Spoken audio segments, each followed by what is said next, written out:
The Lakers lose to the Boston Celtics 108-130 at the TD Garden Arena in Boston. Now, it was an absolute blowout by the Boston Celtics. LeBron James was back for the Lakers, which was great to see. Scores at halftime, 61-60. LA were up by a point. Now, I thought this game was going to be a close one.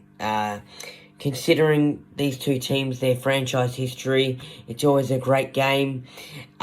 But Boston were all over LA, and mainly in that second half. They outscored the Lakers 33-21 in that third quarter, and it all went downhill from then. Jayson Tatum for the Celtics was fantastic. 11 rebounds, 2 assists, 37 points.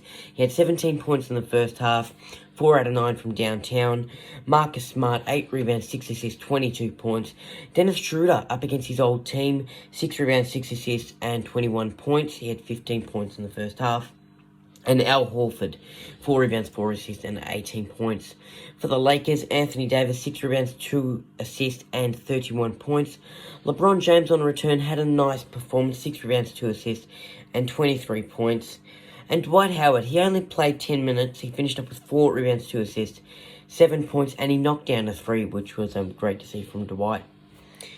I look at this game, and I mainly look at the rebounds. 33-51. The Lakers were, they got dominated. They were just tossed around in the paint. It was like they weren't playing at times. They were just lounging around, and I guess there was no effort in that second half. Yeah, that's the rebounds got me because the Celtics were fantastic there, and also points in the paint. The Lakers had 36 points in the paint compared to the Celtics' 56. And I'm looking at Frank Vogel and I'm thinking, why isn't he playing more of our bigs? Why doesn't Dwight Howard get more minutes? Why aren't more of our bigs on the court at the same time? Because that's where the Celtics were dominating us. Their ball movement was fantastic, and credit to them because they got an easy win in this one. They were getting easy baskets, driving into the paint, and when that wasn't working, they moved the ball around, found that open man for 3, such as Jayson Tatum and other players. It felt like the Celtics got whatever they wanted, and it's because the Lakers' defense fell asleep. It's because the Lakers gave up. There was no effort in that second half, and they were standing around thinking, oh, gee, we can't come back. Oh, it's all right, we'll get them next time.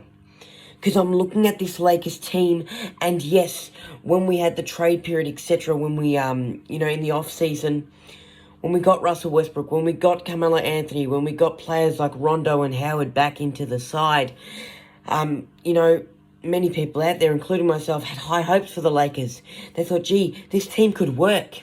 Let's see how it goes. But what I'm seeing is old players, because they are older players, and experience is good, but bring in some youngsters, I reckon, who are sitting around thinking, gee, I've got the name for myself.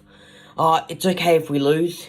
Because right now I'm thinking we will be lucky, very lucky to see the playoffs. We'll be lucky enough to see the play-in tournament, because I'm not seeing it in games like this. We'll be very lucky to finish at least 12th if we stay at this rate.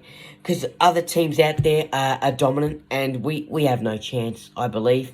We're going to need to improve, and we're going to need to improve ASAP. And if it means start with a new coach, first of all, if it means drop a player here, get a new one in, fix it. Just do something to fix it, because it's embarrassing.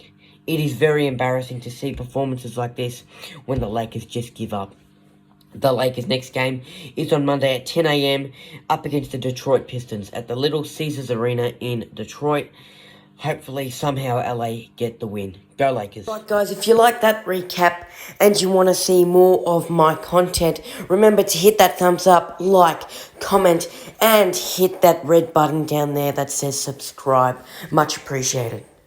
For more content, follow me on my Facebook page and also my Instagram page.